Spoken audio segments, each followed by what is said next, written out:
Gérard Santi est donc à l'affiche jusqu'au samedi 28 janvier. Gérard Santi, comédien, théâtre de la Rampe, comédien, mais chanteur aussi. Pour découvrir Gérard Santi, la meilleure façon aussi, c'est de s'adresser à son auteur-compositeur Bernard Mourier. Alors Bernard Mourier, vous êtes son compositeur à la scène, vous êtes son pianiste au Nouveau Théâtre, mais vous êtes aussi un auteur-compositeur. C'est-à-dire que par exemple, vous signez plusieurs chansons. Comment avez-vous rencontré Gérard Santi et comment en êtes-vous arrivé à travailler avec lui? Alors disons que c'est une longue histoire. Notre confrontation amicale, bien sûr, a débuté il y a une dizaine d'années lorsque je travaillais pour le Théâtre de la Rampe. J'ai signé pour ce théâtre donc 5 musiques de scène et c'est là que j'ai rencontré le Gérard Santi, comédien. Qu'est-ce qui vous séduisait dans ce comédien pour vouloir travailler quand même avec lui? Ah ben ça s'est passé, si vous voulez, en continuation.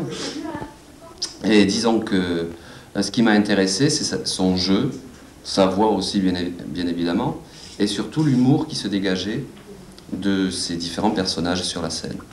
Et Jean-François Bourgeot du Midi Libre écrivait à un moment la performance de ce comédien, Gérard Santi, et qui nous rappelle qu'avec une très belle voix, que l'interprétation, ce n'est pas seulement accrocher correctement les quelques notes d'une ligne mélodique. Il a vraiment le plus. Oui, tout à fait. Ce qui est d'éminemment intéressant dans le travail qu'il propose et donc qu'il m'a proposé, c'est de pouvoir travailler sans micro et de faire vivre dans une autre dimension et le texte et la musique. Le texte et la musique, en l'occurrence vous avez signé La Complainte du chat percé. Qu'est-ce que l'histoire de cette chanson? Alors c'est la première chanson que j'ai écrite donc, et c'est Gérard Santi qui m'a persuadé de lui écrire cette chanson par rapport à notre travail. C'est-à-dire que tout d'un coup j'ai été confronté à devoir mettre en mélodie des textes.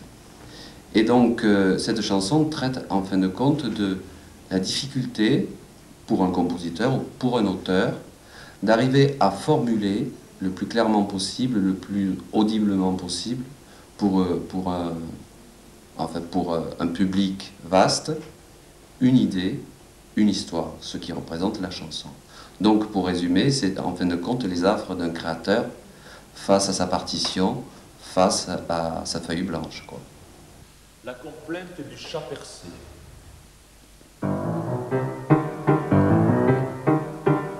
La polka du trou du cul du chat ne restera pas dans les annales, ma foi. La polka du trou du cul du chat ne restera pas dans les annales des bois. J'avais bien essayé d'écrire un tango panaché, mais l'amour s'est souillé toutes les fibres du papier, et mon esprit vagabonde dessus des toits mouillés, à la recherche d'un air déçu. Si dur que fut ma chute d'une tuile étoilée, je reste dans ma lutte, aussi con qu'un balai, à battre des paupières le tapis de la nuit, pour remplir ma soupière de poussière d'ennui. La polka du trou du cul du chat ne restera pas dans les annales, ma foi. La polka du trou du cul du chat ne restera pas dans les annales des bois. J'avais bien essayé d'en parler à mon oreiller, mais il ne voulut point que je m'épanche à son duvet. Alors la rage au cœur, je l'éventrai sur mon chemin, et depuis lors je dors sans voir mes pieds. Si dur que fut ma lutte à vouloir incliner cette tête de brute qui me sert à chanter, mes yeux font la culbute au rythme suranné, une polka impute à mon esprit fêlé. La polka du trou du cul du chat ne restera pas dans les annales, ma foi. La polka du trou du cul du chat ne restera pas dans les annales des mois. La polka du trou du cul du chat ne restera pas dans les annales, ma foi. La polka du trou du cul du chat ne restera pas longtemps serrée dans mes bras.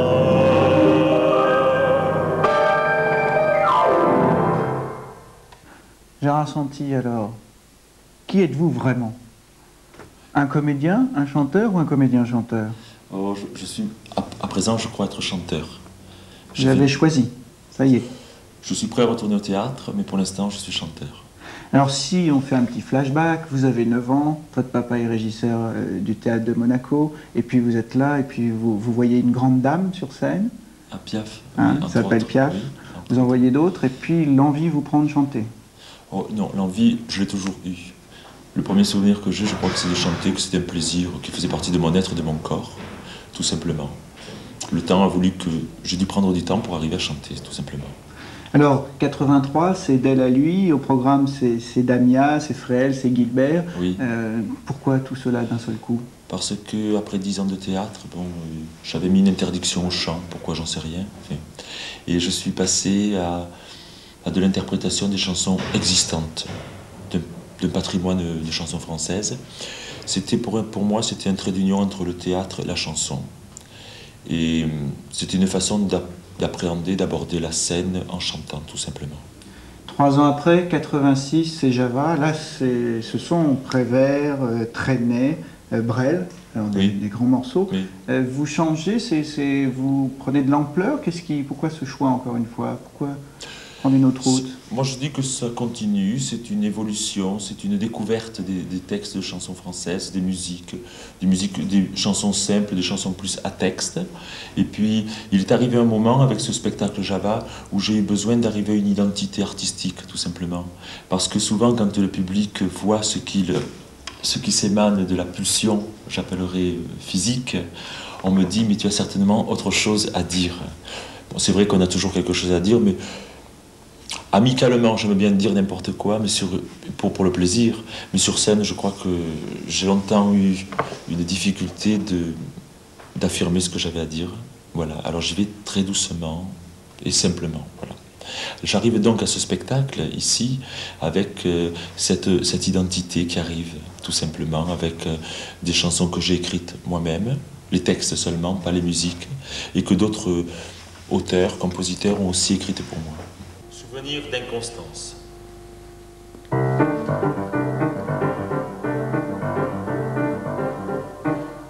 un amour de contrebande, tu t'étendrais sur un billard et tu ferais le grand écart en une, en deux ou en 3 bandes. Ton ventre nu te désaltère, mais pas en toute liberté, car cet amour a bon marché, et comme un amour solitaire, de solitaire en solitude, si seulement cela savait, si seulement se conjuguait, mais il n'est qu'une incertitude de consacrer en sacrement, de sacré con en sacrifice. On peut comme un feu d'artifice montrer son cul par tous les temps, pour un amour à corps perdu. Tu ferais crever les nuages pour t'abriter sous des feuillages, avec des amours inconnus.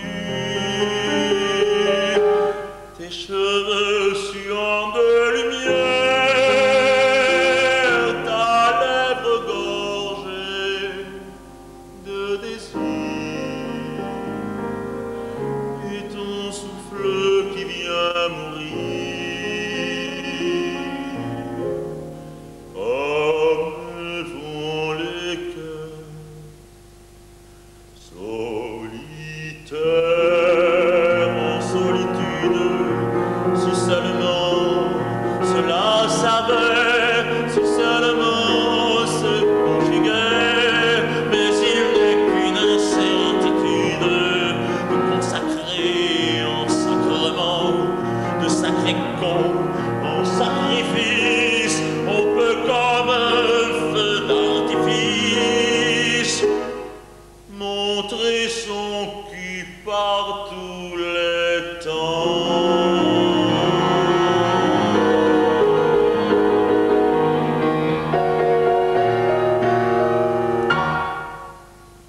Souvenir d'inconstance, donc la musique est de... Bernard Maurier. Celui qui vous pareil. accompagne au piano. Et les paroles de Louis Bonnet. Louis Bonnet, c'est qui? C'est un auteur de Nîmes, un monsieur d'un certain âge, donc qui est de l'époque de mon temps, l'époque de cette époque-là, quoi. L'époque qui vous convient, quoi. Que vous aimez? L'époque qui m'a imprégné le plus, mais qui m'a nourri, je dirais, hein, mais c'est pas forcément qu'elle me convient. Aujourd'hui, vous vous nourrissez de quoi? De qui? De tout, de tout. Vous écoutez le top 50? Je ne suis pas un mordu du top 50, mais quand j'ai le temps que je suis devant avec des amis plus jeunes, j'écoute le top 50. Et oui, il faut se nourrir de tout. J'écoute du classique, j'écoute du jazz, j'écoute de tout. La musique, c'est universel. Après, il y a ce qu'on aime, ce qu'on n'aime pas, je crois. 1989, c'est une date que tout le monde connaît. Vous faites une chanson qui s'intitule 17h89. C'est Oui. quoi, un pied de nez? Non. C'est une chanson que j'ai écrite avant de savoir qu'il y aurait le bicentenaire. Non. De la... Si. On le sait depuis longtemps. Non. Quand Moi, 1989, non, c'est moi le je ne suis pas de ce bicentenaire. style. Je ne fais pas les choses. Non. C'est vrai que cette année, c'est l'année. Moi, ce que je dis, c'est le 200 ans que la bourgeoisie est au pouvoir. Je résume ça comme ça.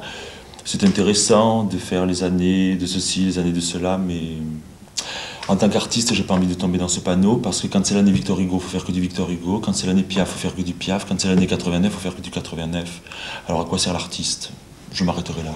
17h89, c'est l'histoire. C'est l'histoire d'un gars qui attend sa nana sur la place publique, à Paris évidemment. L'ancienne place de la Révolution. Non, de nation à liberté invalide. 17h89.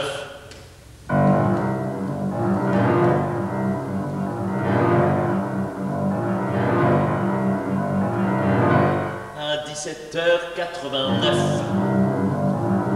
planté près du métro Bastille, la gueule d'amant, le look tout neuf, j'attends une fille gentille. On dit que gentil n'a qu'un œil, mais les siens, ce n'est pas du bluff. La bouche du métropolitain, la murmure du bout des lèvres, de ses promesses et de ses fièvres, mes roses rouges ont le frisson.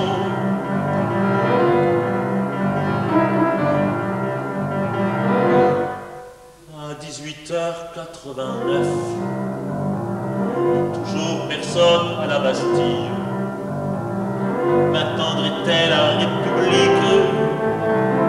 Je sens mes nerfs qui se tortillent. Avec mes fleurs, j'ai l'air stupide. Je prends ma claque et je déclique. Je cours le ventre de la ville. Nation, liberté, elle valide. Pour une citoyenne hybride, ma révolution se faufile.